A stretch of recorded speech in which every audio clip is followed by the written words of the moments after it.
स्नेहा बेटा, सारा काम निपट गया रसोई का? हाँ मम्मी जी, निपट गया, बस अभी अभी खाली हुई हूँ। स्नेहा ने साड़ी के पल्लू से पसीना पोंछते हुए कहा। तो तुम ऐसा करो, अपने कमरे में जाकर फटाफट तैयार हो जाओ। तुम्हारी ननद प्रेरणा को आज फिर बाजार जाना है। अभी कह रही थी मुझसे कि भाभी को लेकर बाजार जाऊंगी। रागिनी जी ने अपनी बहू स्नेहा को आवाज लगाते हुए कहा, जो कि अभी अभी रसोई समेटकर खाली ही हुई थी और कुछ देर सुस्ताने के लिए बैठने ही जा रही थी कि तभी सास रागिनी जी ने एकदम से फरमान सुना दिया।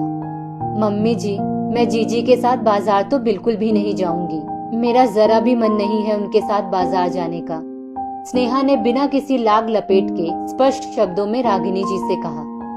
स्नेहा बेटा, आखिर ऐसा क्यों कह रही हो तुम? आखिर जरा सा उसके साथ बाजार जाने में भी तुमको आपत्ति है? 4 दिनों के लिए तो आई है बेचारी। ऐसा लगता है कि मानो तुम्हें उसका यहाँ पर आना खल रहा हो। रागिनी जी ने चिनक कर तिरछी नजरों के साथ स्नेहा से पूछा। मम्मी जी, मुझे जीजी के साथ बाजार जाने में कोई भी आपत्ति नहीं है, लेकिन बाजार से आने के बाद जो सब कुछ मुझे झेलना पड़ता है उससे मुझे आपत्ति है। ये आप क्यों नहीं सोचती? और मुझे भला उनका यहाँ आना आखिर क्यों खलेगा? ये उनका मायका है, वो जब भी चाहे यहाँ आ जा सकती हैं। स्नेहा ने फिर स्पष्ट शब्दों में कहा। ऐसा भी क्या अनोखा झेल जाती हो बाजार से वापस आकर? जरा मैं भी तो सुनूं। रागिनी जी ने फिर से चिनकते हुए कहा। मम्मी जी, जब से मैं ब्याह कर इस घर में आई हूँ तब से आपको तो रसोई से कोई लेना देना है ही नहीं, चाहे कोई मेहमान आए या रिश्तेदार। खैर, इससे भी मुझे कोई आपत्ति नहीं, लेकिन जब से जीजी अपने दोनों बच्चों के साथ आई है तो काम स्वाभाविक रूप से ज्यादा ही बढ़ गया है। उससे भी मुझे कोई आपत्ति नहीं, क्योंकि मुझे तो काम करना अच्छा ही लगता है, लेकिन जीजी को तो किसी न किसी बहाने रोज ही बाजार जाना होता है। उस पर भी एक ही दुकान से उनका काम नहीं चलता।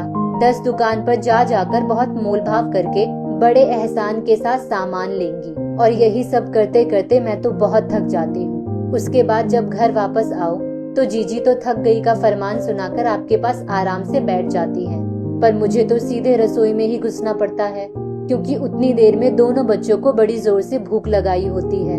पापा और समर के भी दुकान से आने का समय हो चुका होता है, तो खाना भी मुझको फटाफट तैयार करना पड़ता है।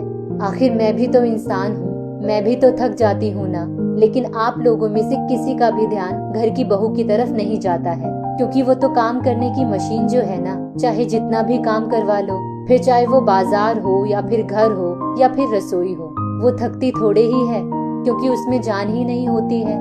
काश आप ही एक बार अपनी बहू के बारे में सोच लिया करिए कि बहू भी थक गई होगी। चलो मैं ही उसकी थोड़ी बहुत मदद करवा दूं, या फिर जीजी से ही बोल दे कि वो मेरी थोड़ी सी सहायता कर दे, लेकिन ऐसा कभी नहीं होता।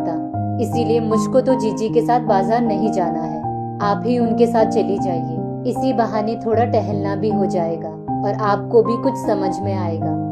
स्नेहा के मन का दर्द आज उसकी जुबान पर उतर आया था।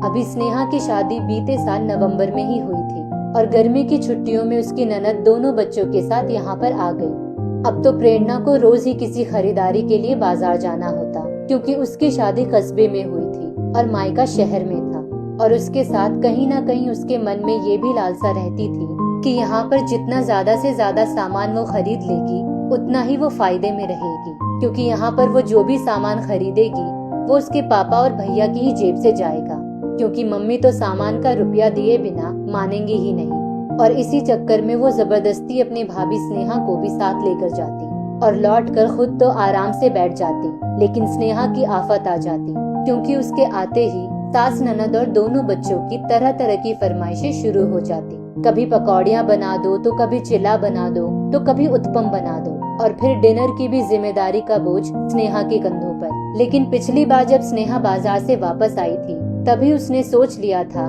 कि वो अब प्रेरणा के साथ बाजार तो बिल्कुल भी नहीं जाएगी, चाहे कोई कितना भी कहे। बिल्कुल सही कह रही हो स्नेहा बेटा तुम। प्रेरणा की ये आदत तो सचमुच बहुत अजीब है। 10 दुकानें घूमने के बाद बहुत मोल भाव करके सामान खरीदती है। और हाँ, रही काम की बात, तो मैं भी अपनी दो ननदों और उनके बच्चों के आने के बाद परेशान हो जाती थी। जब तक वो लोग वापस नहीं जाती थी, एक पैर पर चक्कर घिन्नी की तरह मैं घूमती रहती थी। जब वो लोग वापस जाती थी तभी मैं चैन की सांस ले पाती थी। लेकिन पता नहीं क्यों हम महिलाएं सास बनते ही अपनी परेशानी को भूलकर बहू को भी परेशान करने लग जाती हैं। लेकिन अब नहीं, अभी तुम प्रेरणा के साथ बाजार जाओ, नहीं तो प्रेरणा बुरा मान जाएगी। लेकिन मैं पीछे से सारा काम करके रखूंगी, तुमको कोई दिक्कत नहीं होने दूंगी। रागिनी जी स्नेहा के सिर पर बड़े प्यार से हाथ फिराते हुए बोली, सॉरी मम्मी जी, मुझे माफ कर दीजिए जो मैंने इतना ज्यादा बोल दिया। लेकिन बाजार से लौटकर मैं सचमुच बहुत ज्यादा परेशान हो जाती थी, बस इसीलिए सब कुछ मेरे मुंह से निकल गया।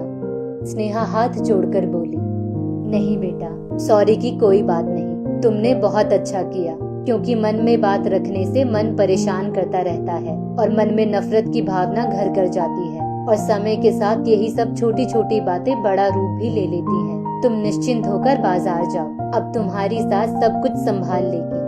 रागिनी जी ने स्नेहा को आश्वस्त करते हुए कहा और जब स्नेहा बाजार से लौटकर आई तो उसे रसोई में सब कुछ तैयार मिला।